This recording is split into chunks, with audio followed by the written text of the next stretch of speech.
You can pull up your YouVersion Bible app. John chapter 5, verse 1 through 15 is where we're going to be the whole day. And so this is, like I said, the series is called The Moment When God Changes Everything. And we're in part 5, and this is one of my favorite ones, actually. It's when God removes your excuses. And the main thing today is those who are good at making excuses are rarely good at anything else. That's the main thing. So I want you guys to remember that. I have to confess something. I did not come up with today's main thing. Today's main thing was said to me repeatedly for 4 years by my college soccer coach. It didn't matter what it was. Your leg fell off. Coach, my leg fell off. Those are good at making excuses are rarely good for anything else, Kibler. I heard that all the time. And so it is very, very true. There's nothing in life that holds us back as much as our excuses. Our excuses are the things that get in the way of everything that God wants to do in our lives. And we're going to see this here. Jesus walks up to a man who was an invalid. If you guys join here in John chapter 5, verse 1 through 15. And he asks an amazing question. He says, "Do you want to get well?" Check this out. Sometime later, Jesus went up to Jerusalem for one of the Jewish festivals. Now there is in Jerusalem near the sheep gate a pool, which in Aramaic is called Bethesda, which is surrounded by 5 covered colonnades. Here a great number of disabled people used to lie, the blind, the lame, the paralyzed. One who was there had been an invalid for 38 years. How many years? 38 years, okay? When Jesus saw him lying there and learned he had been in his condition for a long time, he asked him, "Do you want to get well?" The question that Jesus asks is kind of amazing. I would imagine the man would say yes. I mean, who in the world does not want to get well? Well, a lot of people, actually. A lot of people. And maybe even most people really don't want to get well, I've found in 21 years of ministry. See, there are tons of people with problems that really don't want them to go away. They really don't. I take that back. They want the problems to go away. It's just that the solution to the problem is less attractive than the cause of the problem. What I've seen so many times, people love their problems. Well, I take that back. No, they don't love their problems. They love the cause of their problems. Is that fair? Can we say that? They love the cause of their problems more than they love the solution to the problems. Jesus says, "Do you want to get well?" Well, the first step to getting well, the first step that Jesus wants to do in your life is to stop you from loving the cause of your problems.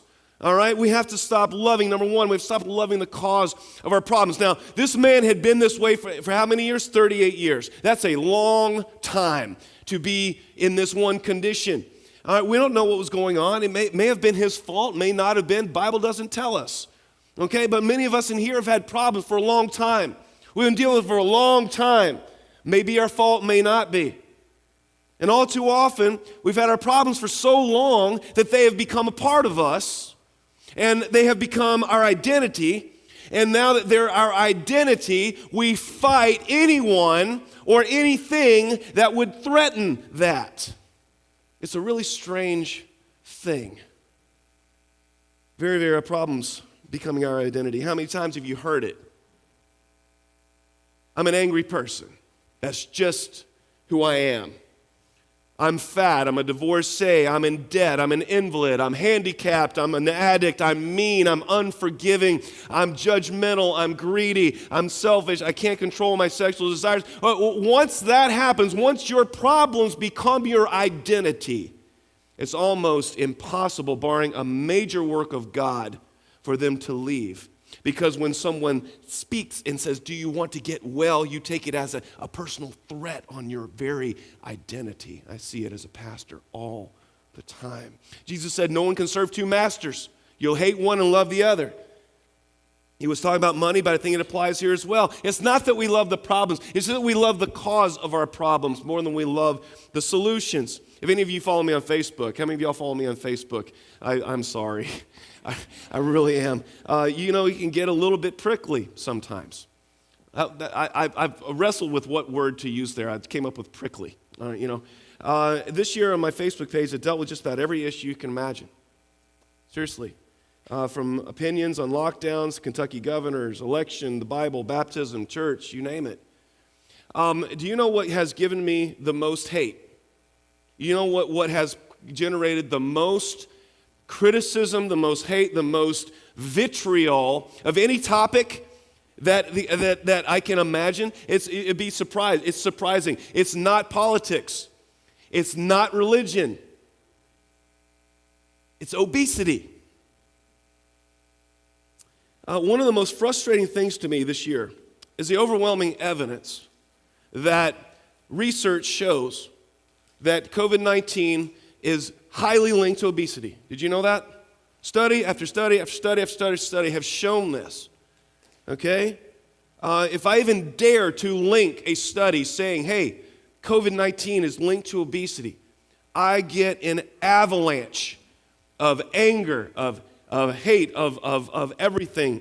I've been called insensitive. I've been called mean. I've been accused of fat shaming. This is why I don't go to church, because of people like you, all that, you name it. It's about that. Jesus says, do you want to get well? Not if it means I have to deal with my obesity. I'd rather just yell at you, call you insensitive. In the meantime, I'm going to stay here by the pool of Bethesda as an invalid. You'd think people would want to get well, but they don't. Many people really don't want to get well. See, no one loves obesity, guys. No one loves that. No one loves it. I'm not saying that they do, but we love the cause of obesity more than we love the solution to it. The drive-through lines for fast food at mealtime around the block, you guys.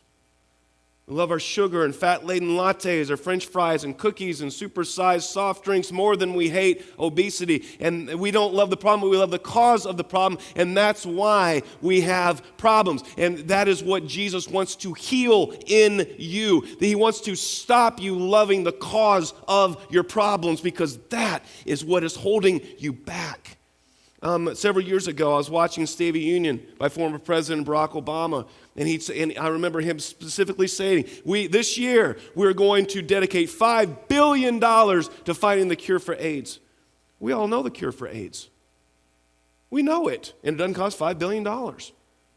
People can stop shooting up intravenous drugs and stop having extramarital sex. That's how you cure AIDS. That's it. That's never put forward as a solution, because it's not that we love AIDS. We love the cause of it more than we love the solution to it. See, we have a major debt crisis here in America. Average American household owes $255,000 to creditors. We all hate debt. Nobody loves debt. We love what causes our debt: buying more house than we need, buying more car than we need, buying things that we don't have money for on credit. We love the cause of our problems. Until we begin loving the solution more than we love the cause, we will always have problems. We will always be held back. And so when Jesus approaches you this morning he is approaching you saying, do you want to get well? Or what are you telling him? Are you taking it as an attack on your identity because your problems have become your identity? Well, I'm going to ask you to stop, okay? When Jesus asks you, do you want to get well? Many people just say, not really. Not really. Because in order for Jesus to heal you, you have to change what you love. You have to change what you love. You have to change your love for the cause of problems, love your solutions. Jesus says, do you want to get well? Do you want to be healed of your addictions, Jesus says? Do you want to be healed of the wounds people have inflicted on you so you don't keep going back to them? But those have become your identity. You're a wounded person, and that's become your identity. And you fight Jesus when he tries to take it away from you. Do you want to be healed of your unforgiveness, Jesus asks? Do you want to be healed of your anger, your bitterness, your financial situation, your health situation, your spiritual situation? Do you want to be healed, Jesus asks? We have to stop loving the cause of our problems. Stop making them our identity. To this man, he'd been an invalid for a long time. A long time. How many years? 38 years, exactly. All right? I think the writer here is making a point. That was his identity. At one of the Inside Out Dad things I went to last year, one of the inmates in the Chesapeake County Detention Center came up to me and he'd written something, and he said this: I learned something early in recovery. He said, alcohol and drugs weren't my problem. Alcohol and drugs were my solution, and that was my problem. Because there are no chemical solutions for spiritual problems. Only God and I can handle spiritual problems together. That's good. That's really good. Let's substitute some different things, shall we? Spending too much wasn't my problem. Spending too much was my solution, and that became my problem. No material solutions for spiritual problems. How about this one? Not forgiving people wasn't my problem. Not forgiving people was my solution, and that became my problem. How about this one? Blaming others wasn't my problem. Blaming others was my solution. It was my solution to everything I ever faced in life was blaming other people. That wasn't my problem. That was my solution to everything, and that became my problem. Anger and wrath weren't my problems. Anger and wrath were my solutions to everything, and that became my problem. So when Jesus says to the man, do you want to get well? Jesus' statement was an invitation to stop loving the cause of his problems. Okay, and like most people, he gives Jesus an excuse as to why he can't get well. Verse 7, Sir, the invalid replied, I have no one to help me into the pool when the water is stirred. While I'm trying to get in, someone else goes down ahead of me. Interesting. Jesus said to him, get up, pick up your mat, and walk. At once the man was cured, picked up his mat, and walked. Many times, you guys, our healing comes with instructions. If you notice, Jesus did not acknowledge his excuse. And he doesn't acknowledge your excuses either. The people who are good at making excuses are rarely good at anything else. And we find out why this man has been an invalid for 38 years. He's good at making excuses. I actually did the math, you guys. I wonder if Jesus looked at him and said, you're telling me for 38 years you're never able to go down into the pool one time? Immediately told Jesus why he couldn't be healed. Become so good at excuses that he told the very Son of God himself why the Son of God couldn't heal him. I wonder if anyone's doing that this morning or online. You walked in here today and you're telling Jesus right now you're telling him why Jesus cannot save you, why he cannot heal you, why he cannot change your situation. You're telling him that right now. Like Nazi propagandist Joseph Goebbels said, a lie repeated often enough becomes the truth.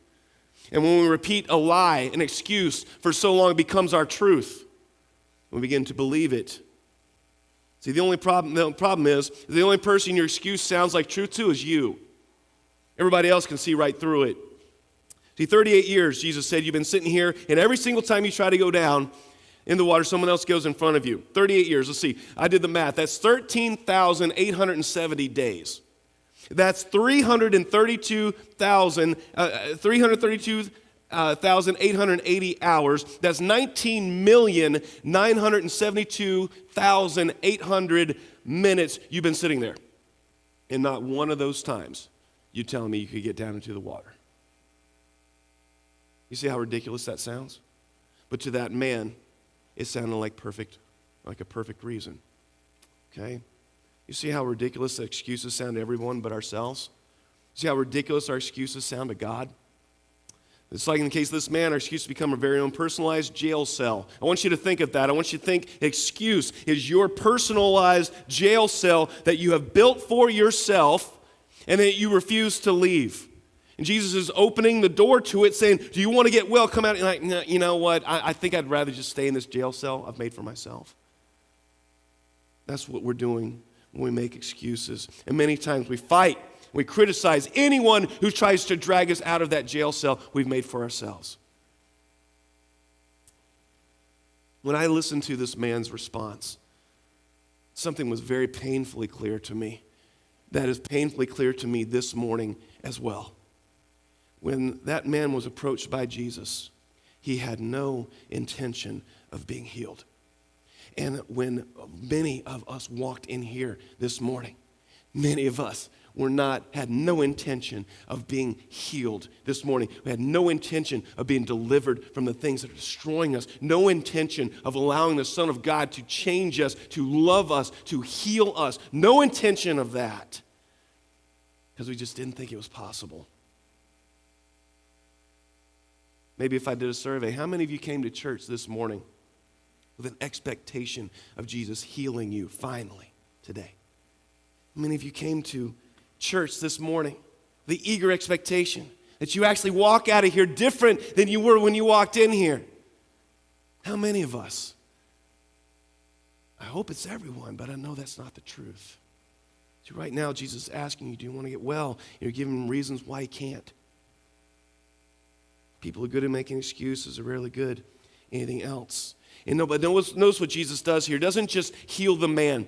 He doesn't just do that. He doesn't just fix the man. He gives him instructions. He gives him immediate instructions, and I love this. He says, get up, pick up your mat, and walk. Jesus isn't interested in simply healing you. He wants you to be well. Big difference between being healed and being well, okay? He gives him instructions. Being healed means more than just now that he's able to walk. Being well means he's actually getting up and walking. There's a big difference. Okay, when Jesus makes you well, it is different than just being healed. You want to actually get up and walk. You actually want to be delivered from this thing that has kept you down for so long. Not so that you can continue to sit there like you weren't healed, but so that you can actually get up and walk. Jesus asks, you want to get well from your bitterness? He's asking someone that right now. Someone in here, he's asking that. Do you want to get healed from your bitterness, from your negativity that just permeates everything? You want to be healed from that? Well, then pick up your mat and go live a life of joy. It's not enough just to be delivered from your bitterness. You need to pick up your mat and go live with joy. Jesus asks, you want to get well from your financial situation, not so you can simply have no debt, so you can be truly free of the habits that got you there, so you can actually live differently. Pick up your mat and walk. See, I've found these companies that advertise, get out of debt. Have you seen those? We'll reduce all your debt to one single payment. Have you seen those? How many of y'all have seen those? You understand they're not interested in you being well. You understand that, right? They are not creating a solution for you. They know that if they take your debt and they simply consolidate it and everything, that you yourself haven't changed and that you still have your same habits. And what they're doing is they're creating a lifelong customer. Because they have not made you well, they have put a Band-Aid on a situation, and now they're creating a lifelong customer because you didn't change. And they know you'll be back, and they'll be back, you'll be back, and you'll be back. See, that is not being well. That is not what Jesus is talking about when he heals you. When he wants to heal you, he wants to make you well. All right? The woman caught in adultery in John chapter 16, I believe. When they hauled her in front of Jesus and said, the law says we need to kill her. Jesus says, let he who is without sin cast the first stone, and they all leave. And he said, and she says, what do I do now? And Jesus says, go now and leave your life of sin. Why did he tell her that? Because he knew if she didn't, she would be right back in front of the mob the next week. She would not be well. Okay? You have your moment when God changes everything, when you allow him to eliminate your excuses and actually make you well. When you finally allow God to remove your excuses and he heals you, something will happen that maybe you're not expecting. Those of you that are really struggling with things right now, and maybe God heals you right now and he makes you well and you walk out of here, something is really going to hit you and you need to be ready for it. Is that not everyone is going to be excited. Matter of fact, there are going to be some people that are upset. Look here. The day in which this took place was Sabbath. Verse 10, so the Jewish leaders said to the man who'd been healed, Sabbath, the law forbids you to carry your mat. The religious leaders were perfectly fine with him sitting incapacitated as an invalid by the pool. All right? Perfect, unhealed, reveling in his excuses, wrapped up in his own prison. Perfectly fine with that, but healed and walking, oh, no, we can't have that. Okay? There will always be those who criticize your healing. Always. Just be ready for it. All right? If you're addicted to drugs right now, you're an addict, and you get clean, there will always be people that criticize that. Maybe your former buddies, maybe former group that you used to run with, maybe your family that has been estranged and they don't believe it and they criticize you. Just know that when you get healed, not everybody's going to be happy about it, and you have to deal with that. Okay? If you're crushed in debt and you get out of debt, believe me, your broke friends are not going to be happy about it. They're not going to be happy about it. They'll make fun of the car you drive, the decisions you make. When your broke friends make fun of you, you know you're doing well. Okay? Weight loss. If any of you want to get serious about losing weight and everything, believe me, the second you set foot in the gym, there are going to be people that criticize you. They will. They're not interested. They're happy with you being, tied down and unhealed. But when you actually start to get serious about it, not everyone's going to be happy about it. Just remember that. Okay? When you become a follower of Jesus, not everyone's going to be happy. You can be delivered from the sin that is destroying you, and people will criticize it. They don't care that you're well, that you're on your way to becoming well. All they see is you're doing things you didn't used to do. You're doing things with your life that you didn't used to do, that they're not doing, and they try to stop you. See, 1 Peter 4:2-4 says this. The result, they don't live the rest of their earthly lives for evil human desires, but rather for the will of God. For you spent enough time in the past doing what pagans choose to do, living in debauchery, lust, drunkenness, orgies, carousing, detestable idolatry. They're surprised you don't join with them in their reckless, wild living, and they heap abuse on you. Okay? Healing always comes with criticism. It did for this man, and it will for you too. Be ready for it, accept it, then overcome it. And look what the man does. I love this. This is what a truly healed person does. He doesn't shrink back, doesn't go back and lay by the pool like a good little boy. He replied, "The man who made me well said to me, pick up your mat and walk." What is he saying? He's saying the guy that made me well, Pharisees, have more authority than you. And I'm going to go with what he's saying. That's what a truly well person does. So they asked him, who is this fellow that told you to pick it up and walk? He goes, the man who had been healed had no idea who it was, for Jesus had slipped away into the crowd that was there. Later, Jesus found him at the temple and said to him, "See, you're well again. Stop sinning, or something worse may happen to you." The man went away and told the Jewish leaders it was Jesus who made him well. So this is what happens when Jesus removes our excuses. When we walk out of that prison that we made for ourselves, our excuses, we give the healer the credit. Give the healer credit. Now we have a testimony. Now you have a testimony of what you've been delivered from, of what you have been healed from. That is what Jesus wants you to do when he delivers you from your excuses. He wants you to give the healer the credit. Turn your healing to a powerful testimony of what Jesus can do. See, Jesus is only interested in one thing, your total healing. He wants you to walk as he would walk if he had your life. He wants you to do what he would do if he was living your life. If he had your family, how would he treat your family? If he had your job, how would he treat the people? How would he work? If he had your resources, your finances, if he had everything that you have, what would Jesus do? That is what he wants for you. Jesus says, "Do you want to get well? I'm going to change your heart. I'm going to do what you yourself cannot do," Jesus says. "I'm going to change your heart so you love the solution more than the cause. I'm going to change your love for sin into a love for God. I'm going to change your love for material things and love for financial discipline. I'm going to change your love for extramarital sex into a love of fidelity and faithfulness in marriage. I'm going to change your love for profanity into a love for kindness and words that build up. I'm going to change your love for alcohol and drugs into a love for sobriety and self-control. I'm going to change your love for gluttony into a love for self-control and health. I'm going to change your love for envy and greed into a love for generosity and love." That's what I'm going to do this morning. Question is, are you going to fight me? Are you going to give me excuses? That's what Jesus is asking. What does the Bible say that we're supposed to do in Psalm 34:18?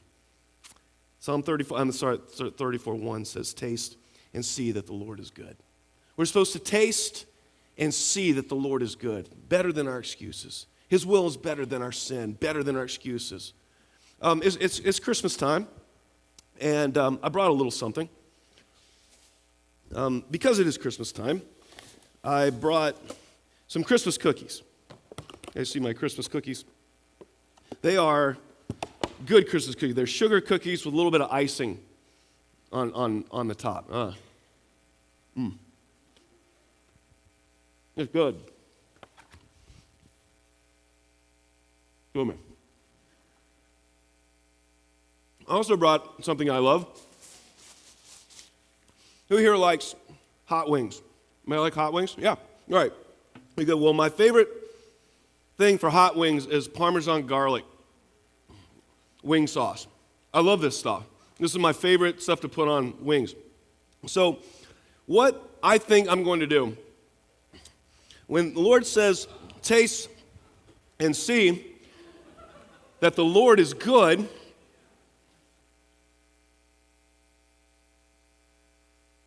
what are y'all laughing about? What? The people that are laughing here have actually been here a while and kind of know what's about to happen. But the thing is that Lord invites me to enjoy my faith, enjoy what He wants for me. He offers life. He offers salvation. He offers eternal life. He offers peace. He offers the fruit of the Spirit, love, joy, peace, patience, kindness, goodness, faithfulness, gentleness, self-control in your life. But when I have excuses in my life, it's like pouring Parmesan sauce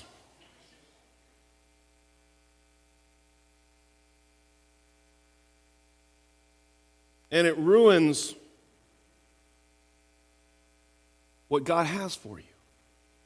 Your excuses are like Parmesan garlic sauce on a Christmas cookie. So my question is,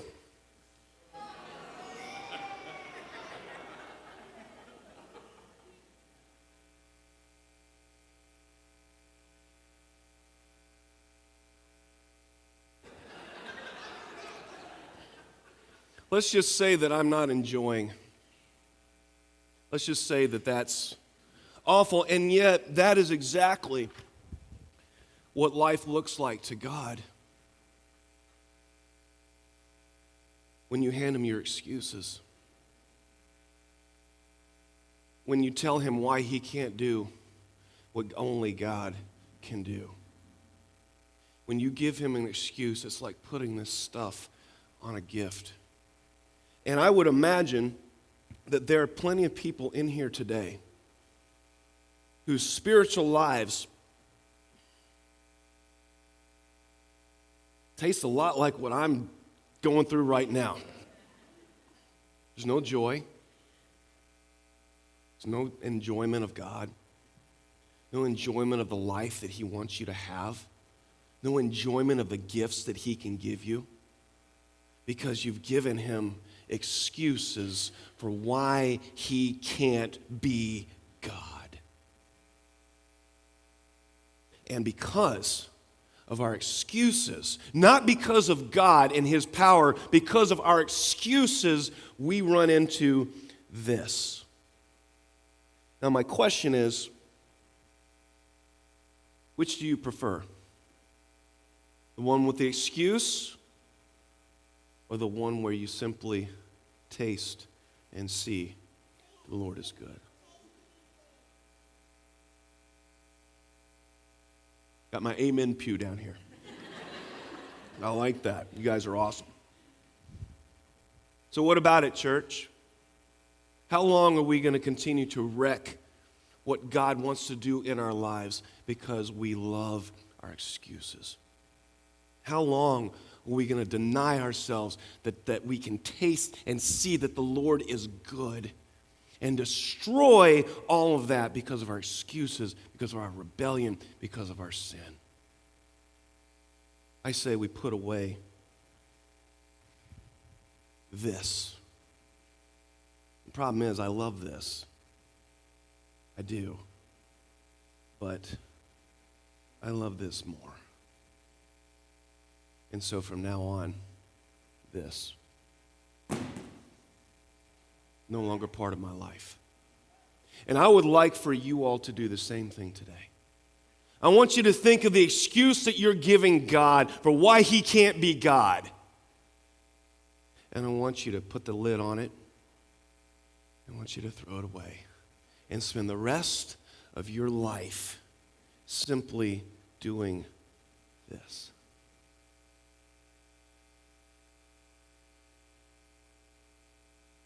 It's a good one.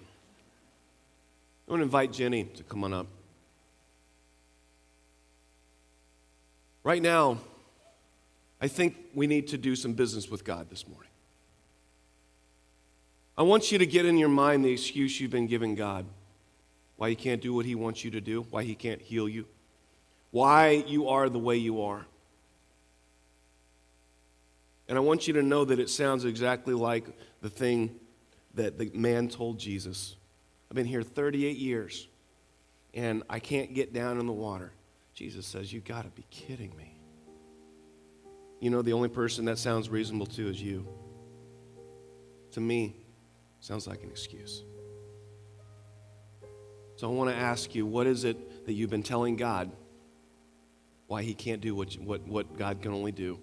Why you're stuck where you are? Why repeat.